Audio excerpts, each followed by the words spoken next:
everyone, it's Lara. Thank you so much for watching. I have another DIY for you today, and it is again more of an upcycling project or a pimp my shirt project if you want to. If you know me for a while, you won't be surprised that I ended up creating a sugar skull on my shirt because I just love sugar skulls. I have a thing for them, I don't know why, but I just like them a lot, and anytime I have a chance to create something with a sugar skull, I just do it.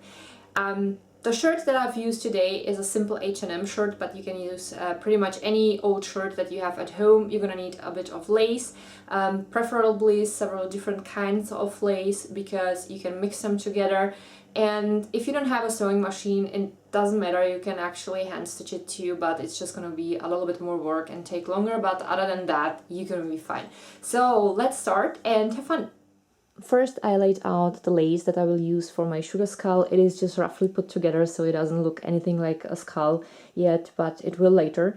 So I will use 2 pieces of white lace as teeth, then 2 small pieces of the nude lace as a nose. Those little flowers are going to serve me as eyes, and I'm going to surround them with another kind of lace that's a little bit more structured. It has little roses, and it is very easy to position it in a round shape. You can see those little parts that hold the roses together. That's really a lace that's nice to work with when you have like round shapes, and you can even cut it into pieces, and then it's much easier to put it in place as you want it. Here we have the original shirt. I will definitely use a pale pink stretchy lace on the bottom, because then the shirt is going to be a little bit longer. This is something I really like. And I will use the very same lace for new sleeves. I'm going to replace the original sleeves with lace sleeves. When I take them down and I cut them apart, and I will use them as a template. I started with the sleeves. I took very small scissors that are quite pointy, and I started opening all of the stitches, and I also made sure that I don't damage the shirt. Once I successfully removed the sleeves, I positioned them on my lace. It is always best to make your new sleeves a little bit bigger than the original sleeves. The reason for that is that those 2 fabric types are completely different. The cotton tends to get stretched out, but the lace is a little bit more solid. If I didn't make the new sleeves a little bit bigger, I would have ended up with sleeves that won't match my shirt. And yes, I found out the hard way, that's why I'm telling you now, so that you won't make the same mistake. I also marked on both sleeves where the front is, and then I started pinning them together.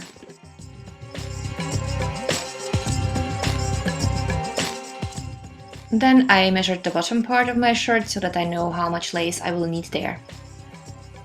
I folded the necessary amount of the lace for the bottom part in the middle, and then I made sure that the other end is cut straight. Then I pinned those 2 sides together. As a next step, I've sewn all the parts together. Once that was done, I started pinning all the parts on my shirt, and I started with the bottom piece.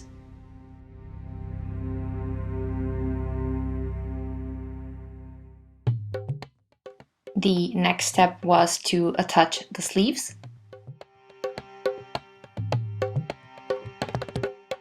Then I've sewn everything on my machine again. This is how the new sleeves looked like. And then I put the shirt for you on so that you can see how it looks now, because if you're not fond of any motifs on the front, you could leave it like that. I think with the replaced sleeves and with the bottom part, it is a nice change to a simple shirt. But we're going to continue now with the sugar skull. I folded the shirt, and then I marked with several pins where the middle is. Then I started positioning all of the lace parts for my sugar skull one by one on the shirt. I used my measuring tape just to make sure that both sides are equal. The way I've done this, pinning all those parts to a shirt, is one way, but there is also another way that might be a little bit easier for you. You could cut out a piece of lace shaped like a skull first, and then you could pin all of those lace sugar skull parts directly to it, sew it on or glue it on with a fabric glue, and then you would have just one single piece that you would have to position on your shirt. Both ways work, and which one you choose is entirely up to you. Anyway, once all of the sugar skull parts were positioned on my shirt where I wanted them, I went back to my sewing machine and then I started sewing all the parts on. Now I had the basic shape of my sugar skull. You could also leave it like that if that's what you want to have, but I decided to add a little bit more lace, but it was a good thing to put the shirt on and take a step back and look at the shirt when I was wearing that in a mirror, just to be sure how I want to continue. I decided to add more lace pieces because what I wanted to achieve is the look where you have to look twice in order to recognize that it is a skull. I didn't want it to be so obvious. It was supposed to look a little bit softer, so that's what I've done. So you can see I was pointing out all the parts where the lace was added and then I've sewn it on. So, and that was it. This is my final result.